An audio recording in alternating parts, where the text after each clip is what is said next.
let's talk about Homs. It was a mosaic. You had Sunnis, you had Shias, you had Christians, you had Alawites. They kept them separate. Those people leaving and the people that have left, thousands and thousands. People are saying ethnic cleansing. Is that what it was? Well, look, we need to look at this as a pilot of things to come. We've had something like that happening in the old city of Homs before.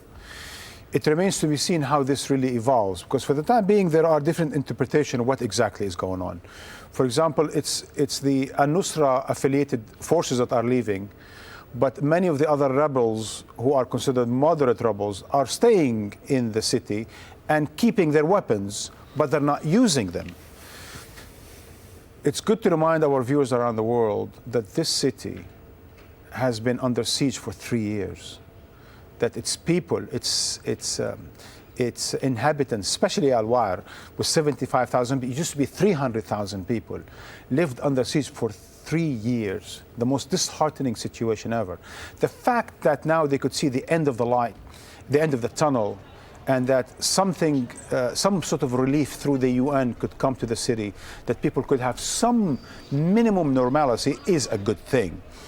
The government claims that now entire Homs will be under its control. The rebels, of course, disagree. They say they will maintain control over their own neighborhoods for the time being. As I said, this is a pilot for things to come, because the Mistura, already the UN envoy to Syria, has wanted for a long time to work on the so-called freezing the fighting in a number of hotspots in the country.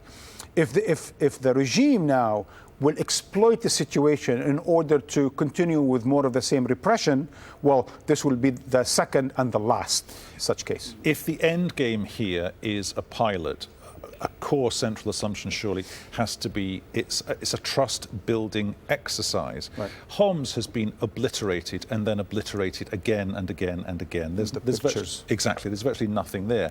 So many people have left, and yet they're telling our correspondents they want to go back. Yeah. How can that possibly work as a foundation for building trust? Well, you know, in the end of the day, there are very little choice when people now realize all too well that this is a civil war. It has been for a while, and that no one is winning. Their only other alternative is to continue fighting until everyone is dead or everything is destroyed. I think the fact that now that they can pick up the pieces and try to, as I said, begin with minimum normalcy in order for the larger picture of some sort of a political transition happening, whereby Syria might have a centralized of sort government that assures reconciliation between government and opposition. I think those sorts of pilots might end up bring the minimum reconciliation possible in order for Syria to recover from the destruction of the civil war. Marwan, you're keeping us company, I know, because the GCC meeting will talk to you in a couple of minutes.